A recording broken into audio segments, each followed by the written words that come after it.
Hi everyone. तो मैं biomaterial का पार्ट जो सेशन है उसको मैं स्टार्ट कर रहा हूँ और मैं इसके अंदर अभी थियोरेटिकल पार्ट को कवर नहीं कर रहा हूँ और मैं ये कोशिश करूँगा कि मैथमेटिक्स का जो पार्ट है वो हो जाए, क्योंकि एक बार मैथमेटिक्स का पार्ट हो गया थियोरेटिकल पार्ट इजी रहता है काफ़ी। तो जो भी मैथमेटिक्स के कॉन्सेप्ट हैं इस बायोमटेरियल के अंदर मैं वो सारे के सारे कवर कर देता हूँ। तो पहला जो कॉन्सेप्ट है वो है गॉस एलिमिनेशन। गॉस एलिमिनेशन हम सॉल्यूशन को फाइंड आउट करने के लिए करते हैं, इक्वेशंस की सॉल्यूशन को। तो मैं डायरेक्टली इतना एक्सप्लेन नहीं कर रहा हूँ मैथमेटिक्स का पार्ट, डायरेक्टली इक्वेशन ले लेता हूँ और उसको एक्सप्लेन करके आपको दिखा देता हूँ। ओके, क्योंकि टाइम बहुत कम रह गया है और एग्जाम अप्रोच कर रहा है। ठीक है, तो फर्स्ट जो क्वेश्चन है वो है x plus 2y minus z equal to 6। ये मेरी फर्स्ट इक्वेशन है। सेकंड इक्वेशन है 2x plus y minus z plus z equals to 3। जो मेरी थर्ड इक्वेशन है वो है x minus y plus z equals to -2। ये मेरी होगी थर्ड इक्वेशन हो गई है। मुझे इन तीनों इक्वेशंस को सॉल्व करना है और इन तीनों इक्वेशंस को सॉल्व करके एक वैल्यू निकालनी है। जो क्वेश्चन है find the value of x, y and z using Gauss elimination. मैं ये इस कॉन्सेप्ट को इसलिए यूज कर रहा हूँ क्योंकि जब हम बायोमटेरियल के क्वेश्चन यूज करेंगे तो उस केस में काफी सारा मैथमेटिक्स रिक्वायर्ड होता है। तो मैं चाहता हूँ कि अभी सारा कंप्लीट हो जाए यूजिंग गॉस एलिमिनेशन। ओके, तो मैं स्टार्ट कर रहा हूँ। ये देखिए, इसका सॉल्यूशन देख लेते हैं। ओके, इसका सॉल्यूशन देखते हैं। ओके, तो मेरी इक्वेशन गिवन थी x plus 2y minus z equals to plus 6। Second equation थी 2x plus y plus z equals to 3। ये मेरी फर्स्ट इक्वेशन, सेकेंड इक्वेशन और थर्ड इक्वेशन जो है x minus y plus z equals to -2। ये मेरी है थर्ड इक्वेशन। सबसे पहला टास्क क्या होता है कि हम एक मैट्रिक्स को बना लेते हैं। ये मैंने मैट्रिक्स बना लिया है यहाँ पे। अब जो कॉफिशिएंट है, अगर मैं कॉफिशिएंट देखूं, अगर मैं ये कॉफिशिएंट देखता हूँ, ये देखिए, अब x का अगर कॉफिशिएंट देखूं तो 1 है यहाँ पे, x का अगर कॉफिशिएंट देखूं तो 2 है और अगर इस x का कॉफिशिएंट देखूं तो 1 है। तो मेरा जो कॉफिशिएंट है तीनों इक्वेशंस में x का वो है 1 2 1। तो मैं यहाँ पे लिख देता हूँ 1 2 1। ये मेरी होगी फर्स्ट रो, ये होगी मेरी R1, ये होगी मेरी सेकेंड रो, ये होगी मेरी थर्ड रो। ओके, इधर अगर देखें तो यहाँ पे है कॉफिशिएंट 2, यहाँ पे कॉफिशिएंट 1, यहाँ पे कॉफिशिएंट -1।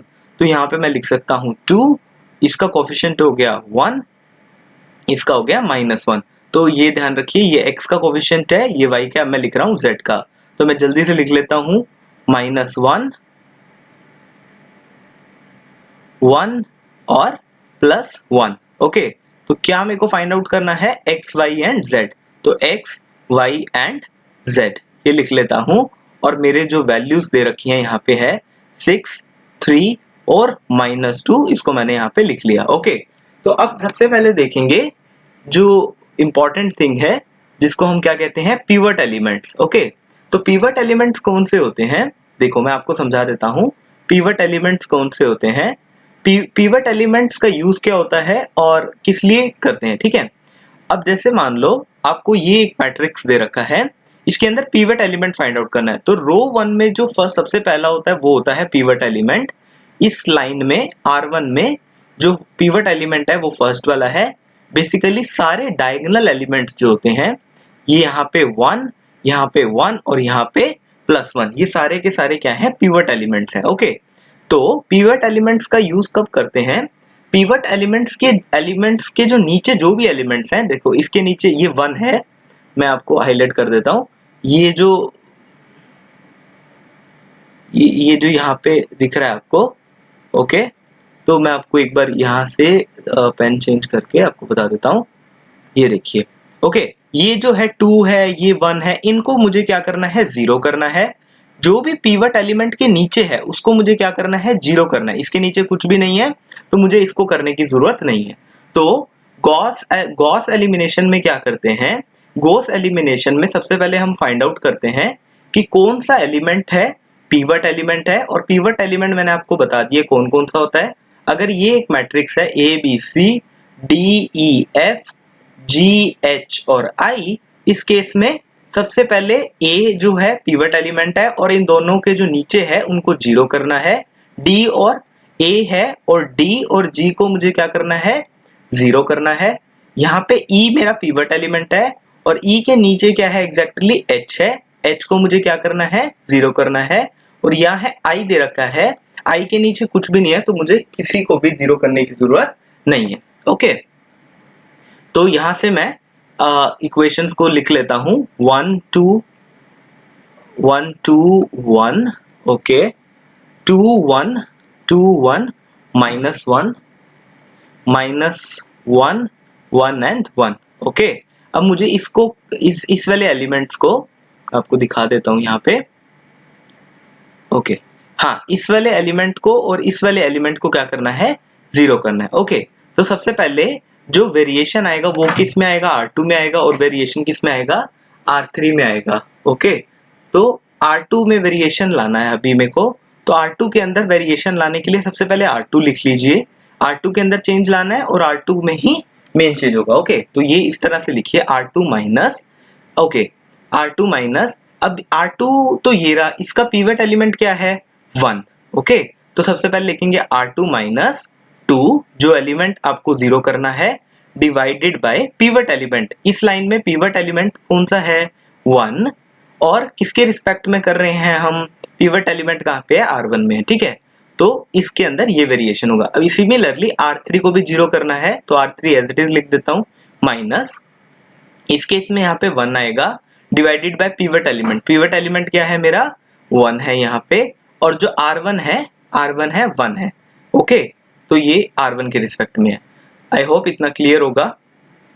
फाइन, अब सारे के सारे R2 के वेरिएशन देख लेंगे, उसके बाद R3 के वेरिएशंस को देखेंगे। ओके, तो मैं एक बार यहाँ से पेन चेंज कर रहा हूँ। ओके, देखते हैं आप। अब R2 देखो, R2 है। ओके, तो सबसे पहले मैं निकाल लेता हूँ R2 1। R2 1 में देखो क्या है, R2 कौन सी टर्म है, ये वाली। Okay, R2 is 2 minus 2 divided by 1। What is the value of R1? R1 is 1. So 2 minus 1 is 0. Okay, तो ये वाला वैल्यू फाइंड आउट हो गया। अब क्या निकालेंगे, R22 R22 कैसे निकालेंगे, R2 का वैल्यू क्या है, 1 माइनस 2 डिवाइडेड बाय 1। R1 कितना गिवन है, 2। ओके, तो ये कितना हो गया, 1 माइनस 4 इक्वल्स टू -3। सिमिलरली अब क्या निकालेंगे, R23 कैसे निकालेंगे, R2 क्या है, 1 माइनस 2 डिवाइडेड बाय 1। R1 क्या है, -1। ओके, तो ये कितना हो गया, 1 minus minus plus 2, this is 3। Okay, तो ये मेरी वैल्यू आ गई 0 -3 और 3। अब मैं एक बार R3 की फाइंड आउट कर लेता हूँ। ठीक है, R3 की इक्वेशन मैंने बनाई थी, R3 माइनस, ये देखिए equation number 2, minus R1, R3 minus R1, correct. तो R31 फाइंड आउट कर लेता हूँ, R32 फाइंड आउट कर लेता हूँ, और फिर R33 फाइंड आउट कर लेता हूँ। ठीक है, तो R31 देखते हैं, R3 ये R1 रो है। ओके, R3 में देखते हैं, R3 क्या है, 1। ओके, तो ये आ गया 1 माइनस, इधर देखते हैं, 1 minus 1 is 0, 1 minus 1 is 0, correct. Okay, next is R32, ये हो गया -1 और ये हो गया 2, -1, ये हो गया -1 और ये हो गया -2, -2। सो -1 + 2 इज 1, करेक्ट, फाइन। नेक्स्ट अगला देखते हैं, R3 इज, यस, नेक्स्ट देखते हैं, 1 minus minus plus 1, this is 2। Okay, तो this is, next element is 2, ये हो गया 2। आप एक बार वेरीफाई कर सकते हैं इसके एलिमेंट्स को, करेक्ट। तो यहाँ से सिमिलरली अब आपको मैं ये दिखा देता हूँ, यहाँ पे ये क्या है 6, 3 और 2। सिमिलरली इन सबको भी ये वाला जो 6, 3, 2 है -2 है, इनके ऊपर भी ऑपरेशन लगाना है। ओके, तो मेरे पास जो वैल्यूज आएंगी, ओके, तो मेरे पास जो वैल्यूज आई इनको करके वो मेरे पास आ जाता है मैट्रिक्स। ओके, वो मेरे पास मैट्रिक्स आ गया है यहाँ पे 1, 2 और -1। फाइन, यहाँ से आप देख सकते हैं।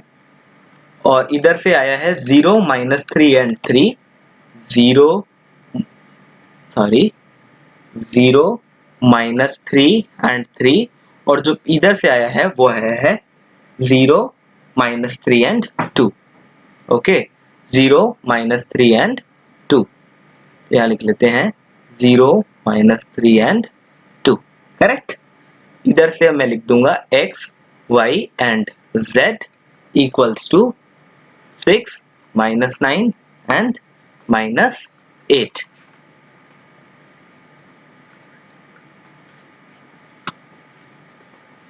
ओके, सो यहाँ तक मेरा सॉल्व हो चुका है। हम फर्दर देखते हैं इस केस में क्या किया जाएगा। ओके, तो ये मेरी बन जाएगी इक्वेशन नंबर 1। अब देखिए इसके नीचे वाला एलिमेंट, 1 के नीचे वाले एलिमेंट दोनों क्या हो चुके हैं, 0 हो चुके हैं। अब मुझे इस चीज को 0 करना है, -3 को 0 करना है। ओके, तो इसके लिए किसके अंदर वेरिएशन लाना है, R3 के। तो R3 माइनस ये क्या है -3, किसके रिस्पेक्ट में करना है, पिवट एलिमेंट क्या है -3, इस बार क्या है -3, ओके, इनटू R2।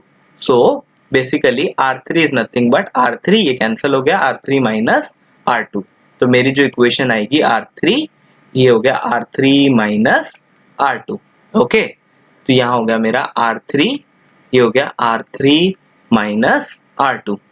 फाइन, सो R3 क्या है 0। तो ये मेरे को सारे के सारे क्या करेंगे, ऑपरेशन फाइंड आउट करेंगे, और मेरे पास जो मैट्रिक्स आएगा वो आएगा 1, 2, -1, 0, -3, +3, 0, 0, -1 into x, y and z equal to 6, -9 and 1। Okay, I hope यहाँ तक क्लियर होगा। उसके बाद क्या करना है, अब जो वैल्यूज मेरे पास आ गई, फाइनल जो वैल्यूज आ गई वो आई -1 into z equals to minus this into this, this into this into this. Okay, मैं एक बार दोबारा से लिख देता हूँ और इसको फर्दर सॉल्व करेंगे तो मेरे पास जो वैल्यूज आएंगी वो आ जाएंगी मेरे पास x इज इक्वल्स टू, यहाँ पे मेरे पास सोल्यूशन गिवन है z is equals to, okay sorry, ये देखो -1 into z which is equal to 1, z is equal to -1। Fine, similarly यहाँ पे मेरे पास जो वैल्यू आएगी z is equal to -1 और y is equals to 4 and x you can substitute in the first equation and find out। okay, so I hope कि आपको ये समझ आ गया होगा। मैं इसके अंदर सारे के सारे कॉन्सेप्ट जो है बायोमटेरियल के कवर कर रहा हूँ। और देखिए इस वाले जो मटेरियल में मैंने कवर किया है वो मैंने किया है गॉस एलिमिनेशन को। ओके, गॉस एलिमिनेशन को मैंने कवर कर दिया है। अभी मैं नेक्स्ट वीडियो अपलोड कर रहा हूँ, उसमें मैं यूलर एंड फर्मेट थ्योरम्स के कुछ कॉन्सेप्ट्स को कवर करता हूँ। और एक बार ये कवर हो जाए सेकंड वाला पार्ट, मैं दोबारा से कुछ इसके गॉस एलिमिनेशन के कुछ पोर्शन को फिर से कवर कर दूंगा, कुछ 4 to 5 न्यूमेरिकल्स प्रैक्टिस के लिए कर दूंगा। और उसके बाद मैं आ जाता हूँ आइगन वैल्यू पे। ओके, ये मैं फ्लो बता रहा हूँ आपको कुछ नेक्स्ट वीक तक का। Eigen value and eigen vector जो पोर्शन है ये बहुत इंपॉर्टेंट है। ये एक्चुअली इंजीनियरिंग मैथमेटिक्स के हिसाब से भी बहुत इंपॉर्टेंट है और बायोमटेरियल के लिए भी आपको चाहिए। ओके, तो मैं आपको नेक्स्ट वीडियो में मिलता हूँ। Thank you.